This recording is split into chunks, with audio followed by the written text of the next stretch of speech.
Hello everyone, welcome. Today I have here with me a very good friend of mine, Roberto, and I especially requested him to have this talk with me so that we can talk about some of the interesting topics that he has been working on for a number of years.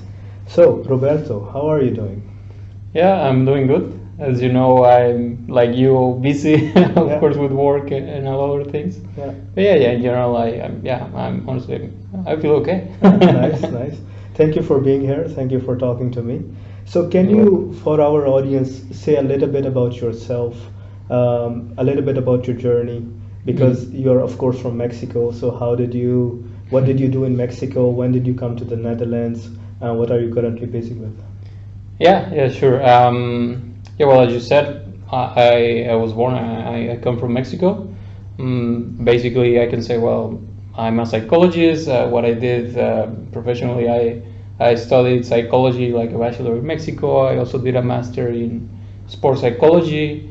And at that point, when I was doing my studies, I at one point decided, okay, I want to study something, a full program in Europe, Mm-hmm. and I was starting to search for where and what to do at that point. And yeah, I ended up eventually deciding to study e-health, what I can explain later Yeah. what that is. Like, I selected a topic, and then I started to search for programs, and that brought me to the Netherlands. And Nice. I thought, well, it's probably a good place to live, and I was aiming for the long term. So That's basically, a combination is what brought me here. Thanks.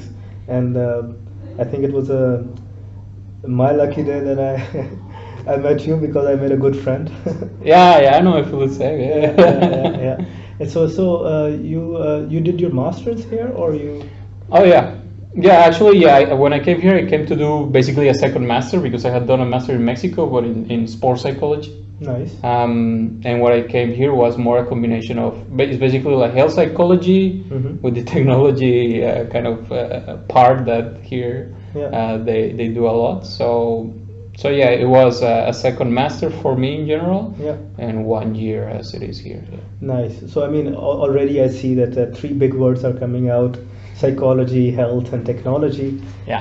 And I think I would like to take this opportunity to tell our audience what are the topics that we want to talk about today. So first topic I think is a very interesting one. It's Roberto calls it self-primacy. I will let him explain what it means because I have absolutely no idea what self-primacy is.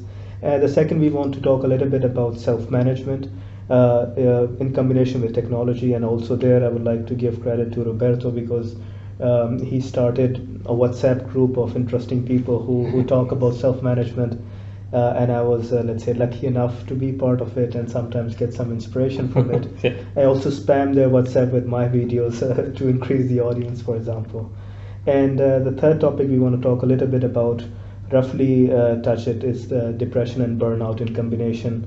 What does it mean to you? How have you experienced this? Whether you have experienced it, what kind of things can we add on that topic?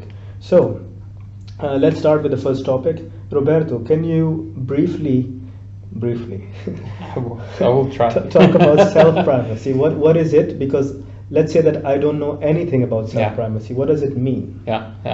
Well, in the shortest sentence, self-primacy is my own personal platform Mhm. to communicate my main topic of interest, Mm-hmm. which is basically self-management and many other similar concepts, that are out there in science and or just in language, I guess. Mm-hmm. So self-primacy is not a concept that exists. It's just something that I thought. Well, I took some inspiration from certain papers or things like that, and I thought, well, the self part is the most important, let's say, in my understanding, Yeah. and that's why I went for a self-primacy label. But it is a concept that I came up with to name my own platform, Yeah. where I could talk about these things or explore about these things. Yeah. But yeah, the basic idea is self-management, what we can do to improve, change, Mhm. pursue our goals, etc. Interesting. And how did you come up with the name self-primacy? Yeah, well, a tiny more elaborate story Yeah. is that I give credit that when I decided actually to study what I ended up studying, Mhm. what inspired me was a paper Mm-hmm. from a super famous psychologist who passed away last year, actually, Albert Bandura. Okay, okay. He's like the top of the top in psychology, among others, of course. I see. But he wrote a paper in 2005, or he published a paper in 2005, that was titled "The Primacy of Self-Regulation in Health Promotion." Mm-hmm. I read that paper. It was published in 2005. I read it in 2014, Mm-hmm. and when I read it, to me, that's when I decided what I wanted to study. I see. And then the label stuck to me like a primacy of self-regulation, and eventually I just I see. rearranged it. I see. I see. So if someone who is not an academic and is like living their normal life, if they come across your platform or your work about self-primacy, how can it help them? What can they take out of it? Yeah, thanks. Okay, really good question. The way I see it, and the way I want to keep going with that, is to kind of bring down the science of it down to an understandable level, or the other way around, not just science to understandable level, but also all the knowledge that is out there from citizens, normal people, not non-scientists, Yeah. and bring that maybe to an understanding that can be shared, that can be, kind of have a common language, not necessarily, but that to bring the knowledge from one side to the other, and also So the both other ways. Yeah, exactly. Because the pitch, of course, is that there is a lot on both sides, not just science. Yeah. So if you had to, let's say, give an example of why your work is important or is good to a neighbor lady who is 80 years old, for example, or Yeah. neighbor grandpa who is 80 years old, what kind of example would you give that can help our audience to understand some of the work, for example? Yeah, well, I would say that, when most of us, or when a lot of us have that need to engage in, like, oh, I want to change something, or I want to improve something, or I want to change a habit, blah, blah, blah. Mm-hmm. I think most of us, of course, feel like, oh, I have to start from zero, or I have to figure it out myself. Mm-hmm. And I think what I want to facilitate is that you don't have to start from zero, Yeah. because there are so many stories, there are so many things that have been tried and tested by others, Mm-hmm. and you can always find some inspiration from others, and I would like to make that easier. I see. Yeah. I see. Interesting. And do you think like making a link to the self-management with interest to technology?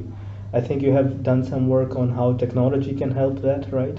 Yeah, exactly. The technology aspect more recently has been part of research I did as part of my PhD research. And before that, it was just kind of like how I decided to incorporate an interest of mine, Mm-hmm. because I grew at least in that generation that was more exposed with technology, like the first ones, Yeah. or the first ones with modern technologies. Yeah. It has been a lot of research and scientific stuff. Yeah. But let's say, for example, in self-primacy, I'm approaching as general as possible, not always with technological aspect. But my vision is technology should and can help us with this process. I see. So let's take an example. I mean, I want to change something. I want to start reading more books. Right? Mhm. How can your work on self-primacy help me? Well, one of the things that I will want to promote is, for example, what you just said is a goal, right? Mhm. And the concept of goal setting is widely used, widely known, Mm-hmm. but there is a science. There is always a but. Yes, in this case there is a but. It is also personal opinion, people might have their own. Yeah. But my reading of this concept is that it is often referred to, but not always really deepen into what it can be, because many persons, I think, are recommended, by someone or by something they read, like, oh yeah, set a goal and then it will work or whatever, and then it doesn't work, and is there like goal setting is trash or whatever. Yeah. That makes sense, because there was a kind of misinformation or misunderstanding. So what I would like to do is to say, okay, goal setting is something that you can start with. It's a skill, something you can develop, but there are other steps that you can refine. It's a process, Yeah. Reminds me of, let's say, two of the recent books that I have looked into. One is Atomic Habits. Yeah, Which I have never read it, but I heard of it. Yeah, it talks about how to say that, stacking the habits, so doing one thing and then the other and then the other, combining them together, and also emphasize a lot about the environment in which you're doing something. So it's not just your motivation, but environment that should also support it. And the other one is tiny habits. Yeah, I think that I read. so how did you find it? Was it good? Yeah, I think it was good, especially because That Fogg. no, I mean chart. BJ Fogg is also, I will say, huge in his area, Yeah. widely recognized, and I was also, I mean, more or less. But let's for our audience, what is it? Can you? So it's about motivation, and it's Yeah, well, one of the things BJ Fogg did was create a kind of behavioral model. It's called like the Fogg behavioral model, Yeah. which is a quite simplified conceptualization of how you can change or develop habits. yeah. I'm also, I mean, I've never used it for my research or anything, but it's so simple and powerful that it's a good starting point, you know. And by that I don't mean, I mean, I think if somebody takes on that and follows up, I think it will be a great aid. Yeah. But there are always similar approaches, you know, and that's what I mean. Sometimes it's different languages or different approaches, but the ideas of Fogg and everything, I think, are supportive of things that are quite useful. Yeah. So if I can remind correctly, it's about how motivated you are to do something, and how easy it is to do something. And so you have x-axis of how easy it is to do something, so the ability, and y-axis how motivated you are, and there is this line which determines like if you're above a certain level, then you will do that habit. And if it's, for example, if you're really motivated and it is hard to do, then you it might work. But if you're really motivated and it's easy to do, then you're certainly gonna adopt that habit. Yeah. Okay, interesting. So I see that our discussion has circled around self-primacy, self-management, and technology. Let's make a shift further. So you have also talked to a lot of. I keep. By the way, Roberto also has a YouTube channel. I will try to link it so that people can also look into self-primacy. So and you have talked to some professors and some interesting people there. Yeah. How has that experience been, and what was some of the interesting things that you discovered by talking to these people, for example? No, to be honest, it was, I think, one of my highlights of last year. I really enjoyed it. It was really something that I felt like doing. It was also, as we know, during the pandemic, and I thought, you know, I was also at a stage of my life, like kind of turning 30, where I thought now I have to go out into the world. No, that's not necessary. But more like I really had like some kind of conceptualization for myself that at this point I cannot wait to be learning more or finishing PhD or waiting for these things to share what I know, because from talking to other people or something I knew, I could give something, you know. And to me, at the beginning, I've always been inclined to writing, things like that. But then basically this platform option came out, and it started out like that. It kind of blew up, you know, at least for myself to do it, because I read a book of a certain professor, and I said I wanted to talk to him. Okay. And I thought this is the best moment. I sent an email, it worked, and boom, now it's everything is set up. Yeah.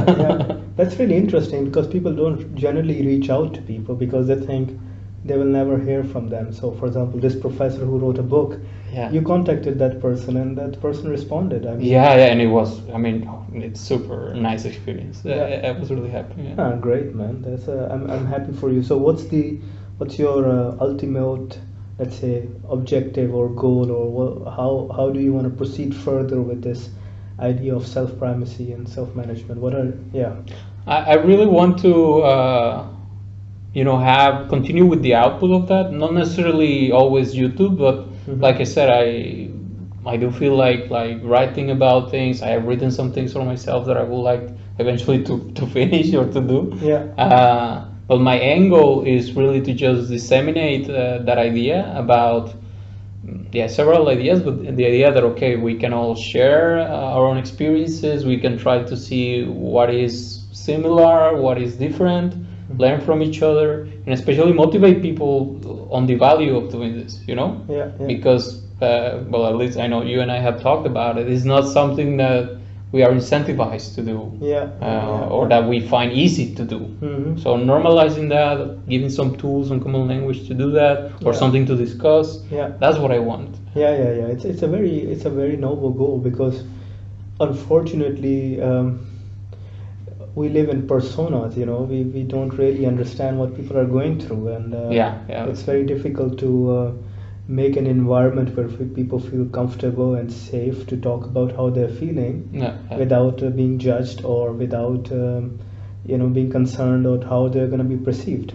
And I think that's unfortunate, because if we can talk about things, then I think we can also not only understand each other, but also probably help each other and find solutions and stuff like that. Yeah, exactly. And just as a side note of that, I mean, sometimes I like to think a bit like super macro level, that I'm like, okay, let's look back at our own history and everything. Like, we still have a lot of things to know. Psychology as a science still has its things to improve, among other sciences, or social sciences, I would say.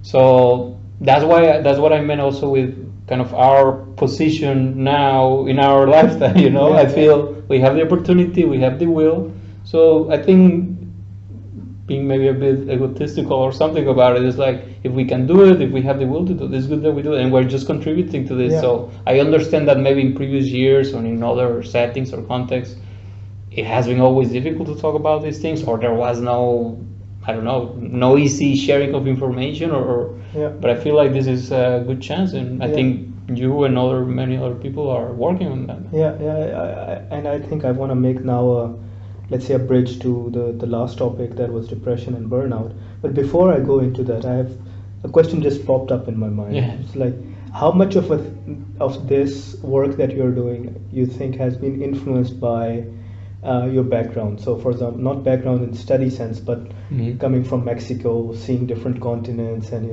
how much of the Latin identity or Mexican identity is at play here? Do you see some interesting insights that you would like to share with our let's say audience? Because I find it very fascinating when I meet people from different cultures and learn from them. So well, I mean, I think in the most, I don't know, my personal environment or my context, what I could say, or one thing I could say about that, is that, I mean, to me, it was really deciding to go outside my country.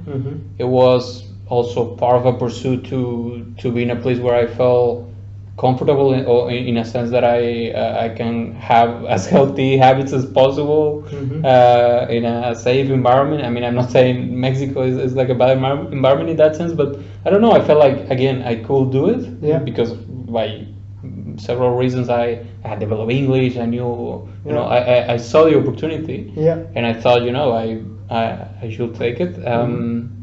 But I have to say, it was also kind of a way of deciding, what to study, what to do professionally. Let me make a small observation. I think. Yes, please. I think the openness of the I have not a lot, but a few Mexican friends, and I have found them very open.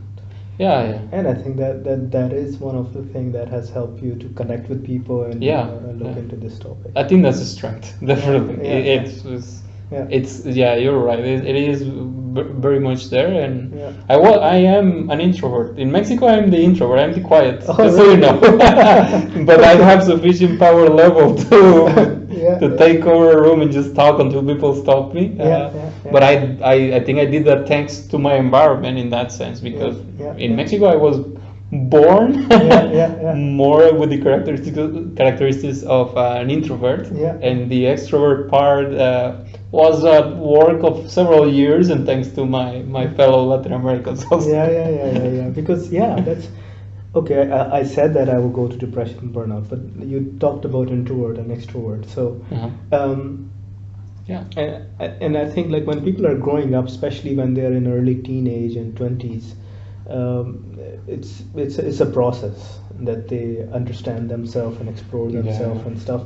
So how has this journey been for you in general, from, let's say, more introvert to more, let's say, ambivert, or like both introvert and extrovert, and what are some of the interesting things that you can share with us on that?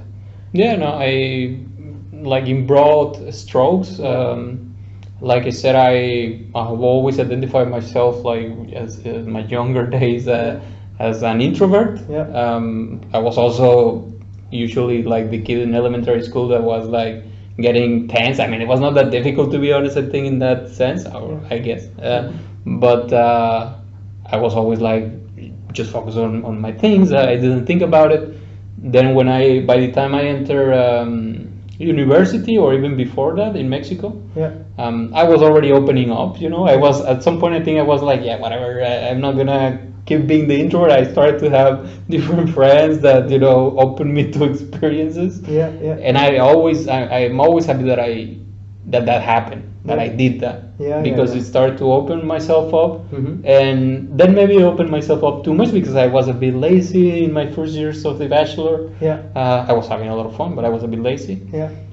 In the last years of my bachelor, because in Mexico it's 5 years also, so it's quite a lot. Yeah. In the last 2 years or something like that, I remember I made this conscious decision to, okay, now I will start to work hard again. I will be a good. Now is the time. I will like, yeah, okay, enough fun. I will be a good student and whatever, or the best student that I can. Yeah. Yeah. Yeah.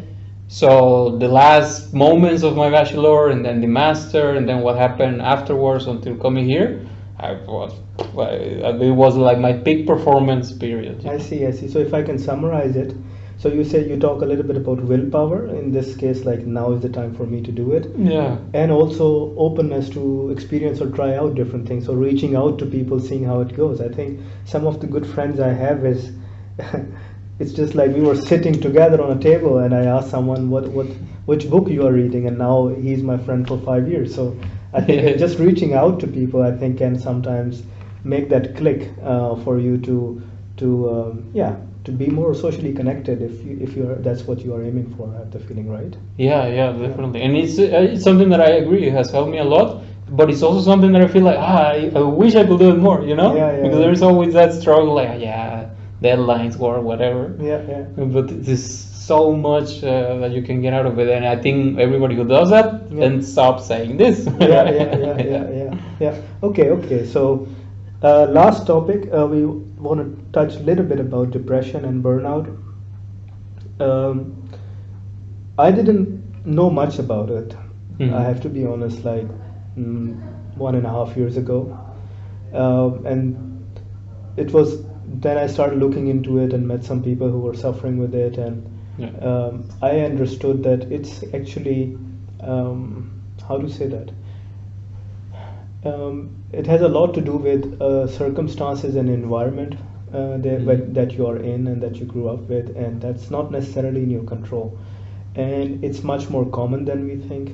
And it's also like you are not always aware of it, like things like depression and burnout. So for example, a guy like me can be like perfectly fine from the outside, a working performance can be super high, and then before I know it, there comes a time when I cannot focus anymore, or I cannot work anymore, and then it turns out, oh, you have burnout or you have depression. So and also what's surprising to me is there is very little public knowledge on what it is, how you can support each other, how to behave, and it's also subjective, contextual.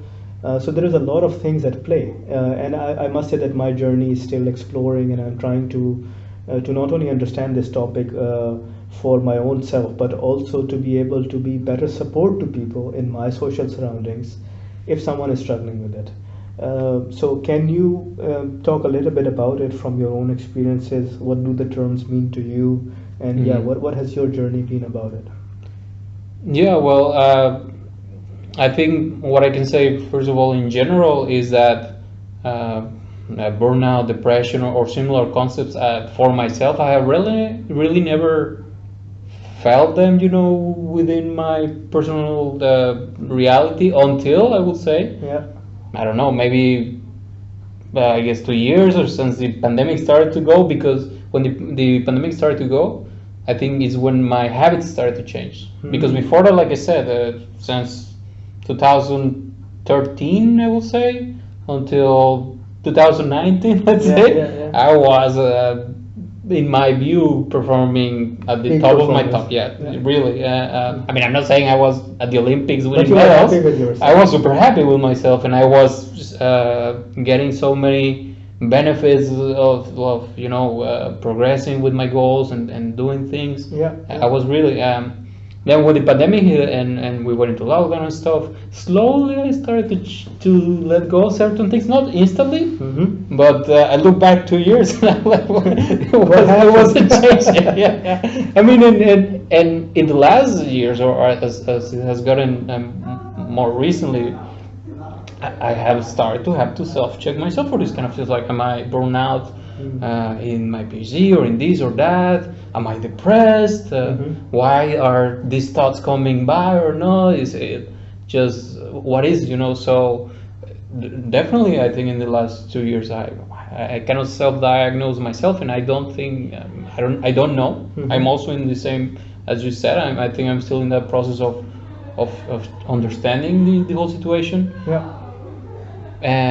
But yeah, it has been more also for me last 2 years dealing with this. Yeah, the funny thing is, in our Pakistani culture, we don't have the term burnout, So I was joking with some of my Pakistani friends. Have you ever heard the term burnout? Like, what does it mean in our culture? Yeah. But I think, like, to my observation is like, we have to be socially connected and support each other in this beautiful gift of life that we are all given.